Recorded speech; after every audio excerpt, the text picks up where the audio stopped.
शांति। ओम शांति। ओम शांति।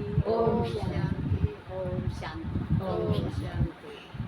आज हम बाबा ना बार बार कहता है कि बेफिक्र बादशाह बनो। आज हम वो जानेंगे कि बेफिक्र बादशाह बनने की विधि क्या बताई बाबा ने और कैसे बने हम कह देते ऊपर से, लेकिन हम कैसे बने। तो बाबा ने 2 कंडीशन बताई कि बेफिक्र बादशाह तब बन सकते हो। एक तो निश्चय आपको होना चाहिए और एक समर्पण। जो ये 2 चीज़ें जिसके अंदर होंगी वही बेफिक्र बादशाह बन पाएगा। आप भक्ति मार्ग में देखो जितने भी हुए ना, मीरा को देखो, मीरा में दोनों विशेषता थी। तो निश्चय, उसने कृष्ण के ऊपर इतना निश्चय था, और समर्पण तो ये सिद्ध करता है, क्योंकि मीरा कहती थी कि मेरे तो गिरधर गोपाल दूसरो ना कोई, मुझे किसी से कोई लेना देना नहीं, पूर्ण रूप से समर्पित कर दिया था। और फिर क्या किया उसने कि कदम कदम पर उसकी सहायता करी, सारा तो बोझ अपने ऊपर ले लिया, जहर तक भी हजम कर दिया, तब भी रक्षा करी उसकी। तो भक्ति मार्ग में है, तो क्या बाबा अपने बच्चों को नहीं करे, बाबा ने भी कंडीशन रखी है, आगे हम जानेंगे। तो हम समर्पण के पहले तो निश्चय होना चाहिए। निश्चय हमारा कैसा हो, जैसा कि अर्जुन को निश्चय, जैसा धन्ना को निश्चय था। अर्जुन को कैसे निश्चय था कि मैंने एक बार पहले भी आपको बताया था, दोबारा से फिर ताज़ा करते हैं उस बात को, ताकि हमारे माइंड में रहे। जब अभिमन्यु वध हुआ तो अर्जुन ने प्रतिज्ञा कर ली कि कल जय सूर्यास्त तक यदि मैंने जयद्रथ का वध नहीं किया तो मैं क्या करूँगा, अग्नि समाधि के। अब रात हो गई, सब अपने अपने शिविर में जाते हैं और सब सो जाते हैं, लेकिन एक आत्मा जाग रही है। उसकी संकल्प विकल्प चल रहे हैं कि अर्जुन ने ये क्या कर डाला, वो कौरव तो षड्यंत्रकारी है, वो तो कल जयद्रथ को इसके सामने ही नहीं आने देंगे और बड़ा अनर्थ हो जाएगा। ऐसा विचार विमर्श चल रहा है, नींद नहीं आ रही उसको। अब वो सोच रहा है यदि मेरा ये हाल है तो अर्जुन का क्या हाल हो रहा होगा। अब तो मुझे अर्जुन के शिविर में जाना चाहिए, उसको धैर्य बंधाना चाहिए। अब जब अर्जुन की तरफ चल पड़ते हैं कृष्ण, अब वहाँ जाकर के उसने जो नज़ारा देखा ना, बड़ा वंडरफुल नज़ारा था। उसने देखा कि अर्जुन तो घोड़े बेचकर और चैन के खर्राटे मारकर सो रहा है। कृष्ण बड़ा हैरान, उसने कहा कि पार्थ, तुम्हें कैसे नींद आ रही है, तुम्हें कल की कोई भी चिंता नहीं, और तूने ये क्या कर डाला। वो कौरव तो षड्यंत्रकारी हैं, अवसरवादी हैं, और वो तो जयद्रथ को कल सूर्यास्त तक तेरे सामने ही नहीं आने देंगे और ये तो बड़ा अनर्थ हो जाएगा। तो अर्जुन का जवाब सुनो ध्यान से कि कैसा निश्चय और समर्पण क्या होता है। तो अर्जुन कहता है कि हे मधुसूदन, हे दयानिधि, हे सर्वशक्तिमान, जिसकी चिंता रात को जाग करके आप कर रहे हैं, तो मुझे चिंता करने की क्या जरूरत है। तो जब हम बाबा को ऐसे समर्पण कर देते हैं, ऐसा बाबा पर निश्चय करते हैं, तो हमारा सोचने का काम भी कौन करेगा, बाबा करेगा। हमें सोचने की भी कोई ज़रूरत नहीं, वो बाबा ही सोचेगा। तो ये होता है निश्चय। आप किसी को भी देख लो, मीरा को देख लो, धन्ना को देख लो, अरे द्रौपदी को देख लो। जब द्रौपदी की ऐसी हालात हुई कि उसके सारे रास्ते उसको बंद थी, पहले तो वो 2 हाथों वाले सहारे में घूमती रही। वो कभी भीष्म पितामह को देख रही है, कभी द्रोणाचार्य को देख रही है, कभी अपने पतियों को देख रही है, कभी किसी धृतराष्ट्र की तरफ देख रही है। जब 2 हाथों वाला कोई सहारा नजर नहीं आया, तो वो 1000 भुजाओं वाला बाद में याद आया उसको, और फिर तो ऐसा समर्पण कर दिया कि अब कृष्ण तो मेरी लाज तेरे ही हाथ में है, तो उसको आने में देरी नहीं लगाई, वो दौड़ा चला आया। ये होता है समर्पण, निश्चय। और वो उसको उल्हाना देने लगी कि हे केशव, तुमने कितनी देर लगा दी। तो उसने कहा मुझे आने में देर नहीं लगाई, तूने तो मुझे याद करने में देर लगाई। जब तेरे सारे रास्ते बंद हो गए, लास्ट में मुझे याद आया, और तब तूने समर्पण कर दिया ना, फिर आ गया, दौड़ा आ गया। ये होता है समर्पण और निश्चय। तो ऐसा हमारा भी निश्चय होना चाहिए, बाबा को सब कुछ समर्पण कर दे हम, और फिर देखो बाबा क्या कमाल करता है। तो फिर बाबा कहता है, हम कितनी बार कहते हैं, आप देखो कि मेरा बाबा रट लगाते रहते हैं। उनको मेरा क्या होता है। बाबा कहते हैं जब मैं तुम्हारे बोझ लूंगा, दो कंडीशन। बाबा बड़ा चतुर सुजान है बाबा, ऐसा नहीं है। और बाबा ने पूरी 20-25 हजार की सभा में बाबा ने डंके की चोट पर ये ऐलान किया था मुरली के अंदर कि आपका सारा बोझ तब लूंगा मैं जब मेरी दो कंडीशन पर खड़े उतरोगे। कहते क्या कंडीशन। बाबा ने कहा एक तो दिल से, अंडरलाइन करो, दिल से। अब हम ब्राह्मण परिवार में क्या करते हैं, चाहे वो भक्ति मार्ग में रहा, चाहे वो ज्ञान मार्ग में, बुरा मत मानना, ये बात सच्चाई है। हम भक्ति में भी क्या करते हैं, भगवान के सामने कुछ लेके जाते हैं। भगवान 5 अगरबत्ती जलाऊंगी, अब मेरा बेटा ठीक हो जाए, मेरा घर बन जाए, मेरा पति ठीक हो जाए, मेरे गोडे ठीक हो जाए, और ये 5 अगरबत्ती संभाल वो कुछ काम ना ऐसे करते हैं। तो हम क्या करते हैं, हम दिमाग से लिस्ट लगाते हैं अपनी, ये कर दे तो ये होगा, ये कर दे तो ये दे दूँगा। तो बाबा कहते हैं ये नहीं चाहिए, दिल से। इसको अंडरलाइन करो कि दिल से। अब वो दिल से कैसे उत्तर होगी, हम सुनो। हमने बाबा को योग लगाया बैठे, आप तन स्थिर है, आपकी आंखें भी स्थिर है, और आपका मन पता नहीं कहाँ पर क्या क्या सोच रहे हो आप। आज ये करना, आज वो करना, आज ये करना, आप ये लेके जाऊँगी, आज रास्ते में से ये करूँगी, और फिर आगे लाइट चल, फिर हम शाम। तो बाबा कहते हैं आपने मेरा युद्ध जो है, चाहे कोई 50 वर्ष से ज्ञान में चल रहा है, चाहे कोई 30 वर्ष से चल रहा है, आपने ज़्यादातर मेरा युद्ध जो है दिमाग से किया। लेकिन वो मुझे दिमाग पसंद नहीं है। मैं तो दिल से रिश्ता मेरे साथ जो बनाएगा उसकी कदम कदम पर सहायता करूँगा, और उसका जिम्मा उठाऊँगा, उसका सारा बोझ अपने ऊपर लूँगा। जो दिल से क्या कहेगा, दिल से कहेगा मेरा, मेरा बाबा। अब मेरा क्या होता है ये भी बताओ। अब मेरा मेरा तो हम कर देते हैं कि मेरा बाबा मेरा है, वो रहेगा और मेरा है। तो ऐसा नहीं, आप ये चेक करो कि क्या बाबा को आपने मेरे की लिस्ट में रखा है। आप ये चेक करो, क्या जो आप अपनों के साथ करते हो, क्या बाबा के साथ वही कर्तव्य निभाते हो। हम प्रैक्टिकल में जाएंगे, आज हम वो नहीं करेंगे, प्रैक्टिकल बात करेंगे। आप सो रहे हो, आप रात को सो रहे हो, और रात को 1-1:30 बजे आपके बेटे की आवाज़ चीखने की आती है। सर्दी का महीना, बड़ी गर्म रजाई आपकी हो रही है, आपके घुटने में भी दर्द है, आपकी तबीयत, आप आराम से सो रहे हो, और आपके बेटे की आवाज़ आ गई, तो आप क्या करोगे, रजाई को फेंकोगे, एकदम से उठोगे, जाओगे, हाँ अरे क्या हुआ, ऐसे करोगे ना। और अगर पड़ोसी की आवाज़ आ जाए तो फिर क्या करोगे, अरे सोने ही नहीं देता, सारा दिन तो हमारे को नींद ही खराब कर दी है। वो सुबह उठ के पूछिए क्या होगा, कुछ ऐसा, तुम्हारा तो बड़ा शोर हो रहा था आज। ये होता अपने की मदद, जब अपना होता है ना उसको मदद तुरंत मिलती है, जब अपना नहीं होता दूसरे को मदद लेट मिलती है। तो हम देखेंगे कि बाबा को हमने कहाँ क्या अपने की लिस्ट में रखा हुआ है। फिर दूसरा उदाहरण, एक बार ये सच्ची घटना है, सूरज भाई की क्लास थी सेंटर पर, और दीदी का फ़ोन किसी माता के पास गया था, आप आ जाओ और थोड़ी सेंटर की सेवा करा और फिर क्लास सुन लेना। तो बहन ने कहा कि बहन जी क्या बताऊँ, आज तो मुझे बड़ा तेज बुखार है, सिर में दर्द है, चक्कर आ रहे हैं। हाँ कहते कोई नहीं, गोली गाली लेके आ जाओ। कहते मेरी आज तो हिम्मत ही नहीं हो रही उठने। कहते कोई नहीं। अब वो माता अकेली है। आप कुछ देर के बाद उसके छोटे छोटे 2 बच्चे आते हैं। कहते मम्मी सुबह नाश्ता भी नहीं कराया था और हमें तो बड़ी भूख लगी। तो माता क्या करेगी, आप बताओ, वो माता क्या करेगी, आप वो उठेगी और उनके लिए खाना बनाएगी और फिर उनको खिलाएगी। तो आप वो देखो कि बाबा के साथ बाबा को कहाँ रखा हमने। जब बाबा सामने आया तो कंप्रोमाइज सिर दर्द से, बुखार से नहीं किया, और जब उसके बच्चे आए तो बाबा कहता है जैसे तुम मुझे पुकारोगे मैं भी ऐसे ही देता हूँ, ऐसी मदद मैं करूँगा। तो सही है। बाबा ने ये अगर दिल से मेरा कहोगे तो सारे बोझ ले लूँगा। और ये पहचान है, अगर आपने पूरा दिल से दे दिया ना बाबा का, और बाबा को आप अपनों की लिस्ट में रखते हो, तो आपकी आत्मा इतनी लाइट हो जाएगी, आपको कोई टेंशन नहीं होगी। आप ये चेक करो कि हमने, अब आप देखो एक उदाहरण देती हूँ आपको मैं।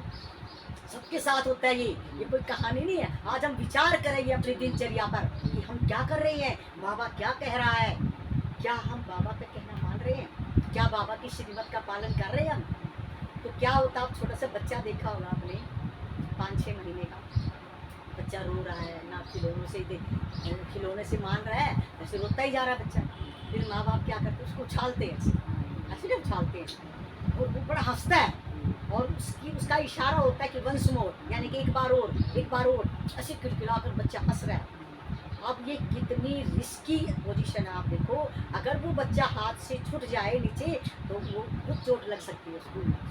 लेकिन बच्चा हंस क्यों रहा है, क्योंकि बच्चा उन हाथों में सुरक्षित महसूस कर रहा है कि ये हाथ मुझे गिरने नहीं देंगे, ये मेरी रक्षा करेंगे। ये उत्तर समर्पित हो जाता है माता पिता के प्रति, और बड़ा हंसमुख रहता है। अगर हम ऐसे बाबा को अपनों की लिस्ट में रख करके दिल से बाबा को समर्पित कर दें कि बाबा मेरे बस का नहीं संभाल, तो बाबा संभालेगा और बाबा कदम कदम पर मदद करेगा। अब उस माता को वो बहन कहने लगी कि अगर तू देखो, तूने बाबा ने जब बुलाया, जब तो तेरे सिर में दर्द हो गया, और ये मैं तेरे को गारंटी देती हूँ, अगर तू आती तो बिना दवाई के बाबा तेरा सिर दर्द और तेरा बुखार ठीक करता। आप मदद लेके तो देखो। अब बाबा कहता है एक कदम हिम्मत का बढ़ाओ तो सही। वही हिम्मत के कदम के लिए बाबा इंतजार करता है कि मेरे बच्चे एक कदम तो बढ़ाए, मैं तो 1000 कदम बढ़ाने के लिए तैयार हूँ, लेकिन वो एक ही कदम हम नहीं बढ़ाते। आप इस बात पर विचार करो कि हम क्या कर रहे हैं, और ये संघर्ष तो जाता जा रहा है, जाता ही चला ही जा रहा है। इसलिए बाबा कहते हैं कि अरे बच्चे, मेरे प्यारे बच्चे, आज तो लाल कह दिया बाबा ने कि मेरे मीठे लाल, मेरी तरफ आके तो देखो, मेरा कहना मान के तो देखो, मैं सब संभाल लूंगा, तुम्हें बेफिक्र बादशाह बना दूंगा। ये होता है बेफिक्र बादशाह।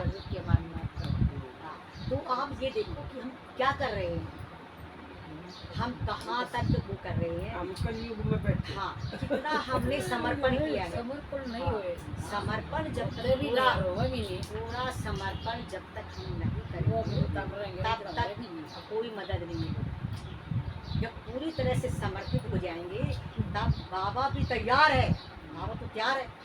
और बाबा की बात सुनो ना, बाबा ने एक बार एक लेटर लिखा है।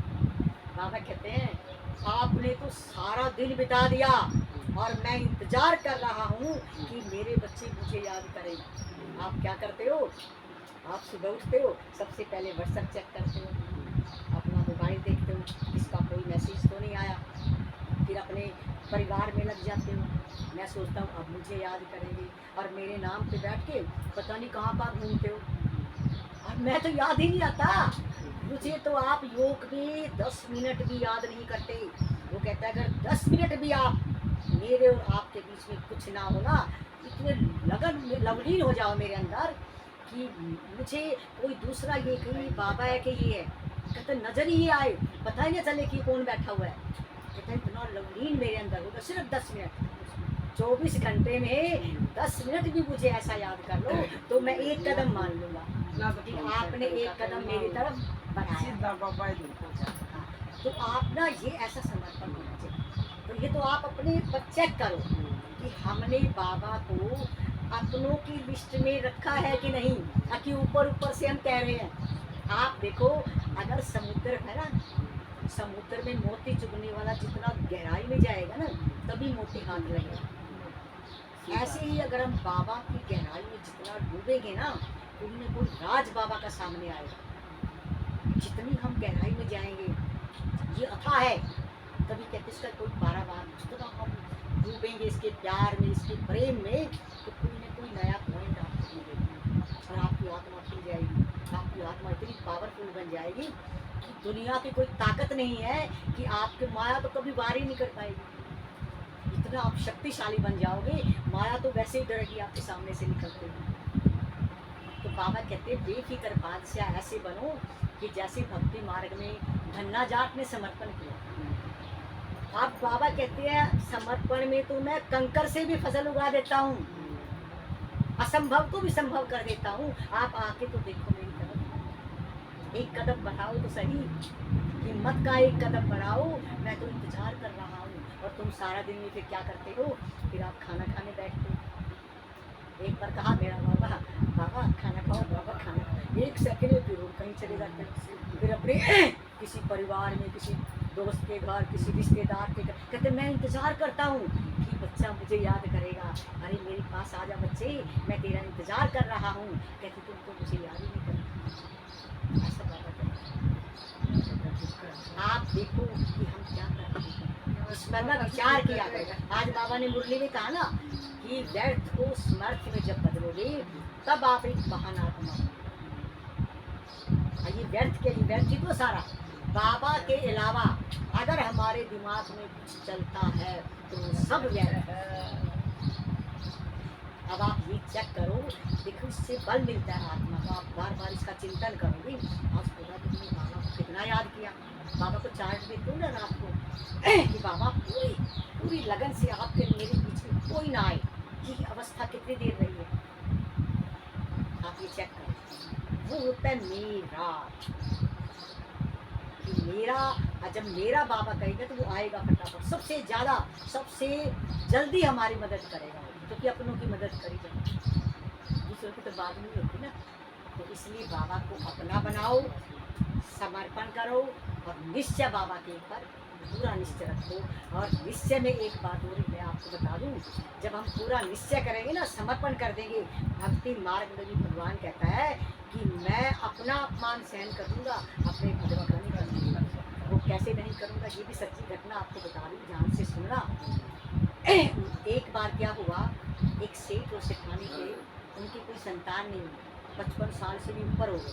बड़ी कोशिश करी, सारे डॉक्टरों के पास गए, वैद्य के पास गए, सब दवाइयाँ ले ली, लेकिन उस समय की बात है जब नारद मुनि सारी धरती पर विचरण करता था और वो बताता था, ज्योतिषी बन के आता था।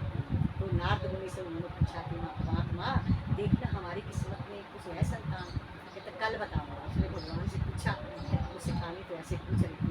भगवान ने कहा इनका तो 7 जन्म तक भी कोई संतान का योग नहीं है। आगे नारद मुनि ने कह दिया। कहते ठीक है महात्मा जी को। समय बीतता गया। एक दिन क्या हुआ कि गली के अंदर से एक महात्मा आवाजें लगा रहा है कि बच्चा भूखा हूँ, कोई मुझे रोटी खिलाओ। अगर एक रोटी खिलाओगे तो एक पुत्र रतन की प्राप्ति होगी, 2 खिलाओगे तो 2 की होगी। अब उस सेठानी को विश्वास नहीं, उसने कहा भाई सारी तो उम्र चली गई। जब नारद मुनि ने ये कह दिया कि भगवान कह रहा है कि 7 जन्म तक कोई संतान का नहीं है ही नहीं, तो चलो कोई नहीं, खाना तो खिलाई दो। उसने कहा महात्मा आओ मैं आपको खाना खिलाती हूँ। उसने बड़े प्रेम से खाना खिलाया और उस महात्मा ने 4 रोटियाँ खाई और जब वो खा करके उठ के चला, उसने कहा कि बेटी बात सुन, आपको 4 पुत्र रतन की प्राप्ति होगी। अब वो मन में कहती है देखो भगवान कैसा होगा, लेकिन मैं तो थक गई। अब ऐसा भगवान की ऐसी करिश्मा हुआ कि 1 साल के अंदर उसको एक पुत्र पैदा हुआ। फिर 1.25 साल 1.5 साल के बाद दूसरा हुआ और 6 साल के बाद उसके घर में कोई इतना 4 बच्चे खेल रहे हैं। और कुछ टाइम के बाद नारद मुनि का फिर चक्कर लगता है और नारद मुनि ने देखा इसके तो घर का नक्शा ही बदल गया। सारा घर किलकारियों से गूंज उठा, कोई इतना घूम रहा है, कोई इतना है, कोई इतना है। नारद मुनि को देखा बड़े हैरान कि ये किसके बच्चे हैं? कहते कि महाराज ये आपकी ही दया है, ये तो हम आपकी देन है, हमारा तो कहाँ ऐसा नसीब था, ये आपकी कृपा से पैदा हुए हैं। तो नारद मुनि को तो बड़ा गुस्सा आया। उसने कहा वो तो जितना ऊपर से कहा था वो तो अंदर से भी काला है, उसने तो ऐसे झूठ बोला मुझे, कहा कि 7 जन्म तक भी इसके किस्मत में संतान नहीं है, तो ये कहाँ से आ गए? तो मैं देखता हूँ नारद मुनि गुस्से में उठ के चल पड़ता है। अब वो अंतर्यामी थे भगवान, उन्होंने सोचा नारद मुनि बड़ा क्रोधित होके आ रहा है, तो भगवान ने नाटक करना शुरू किया और भगवान ने कहा हाय मैं मरा ऐसे करने लगा। कहते क्या हुआ? कहते मुझे तो बड़ा पेट दर्द हो रहा है। कहते कैसे ठीक होगा? कहते एक कटोरा खून का लेके आ जल्दी से। अब नारद मुनि क्या करता है, कटोरा खून का लेके ऐसे आवाजें लगा रहा है। कहते भगवान के ना पेट में दर्द है, एक कटोरा खून दे दो। कोई कह रहे पागल हो गया, भगवान के पेट में दर्द है, भगवान खून पिएगा? और ऐसे कोई किसी ने विश्वास नहीं किया। वही फकीर वही महात्मा, उसकी कान में आवाज पड़ी, उसने कहा नारद मुनि धरा क्या हुआ भगवान को? कहते पेट दर्द हो रहा है। कहते क्या चाहिए? कहते एक कटोरा दूध चाहिए। 1 सेकंड में अपने बाजू काट के कटोरा भर के दे दिया। कहते जल्दी जा, भगवान को दर्द नहीं होना चाहिए, और अगर और चाहिए तो और ले जाना। नारद मुनि चला गया और भगवान को दे दिया कटोरा। भगवान ने पिया, कहता थोड़ा चैन हुआ, लेकिन एक कटोरा और लेकर फिर नारद मुनि चल पड़ता है। फिर ऐसे आवाजें लगाता है, किसी को विश्वास नहीं हुआ, कोई कहता है पागल हो गया, कुछ कह रहा है।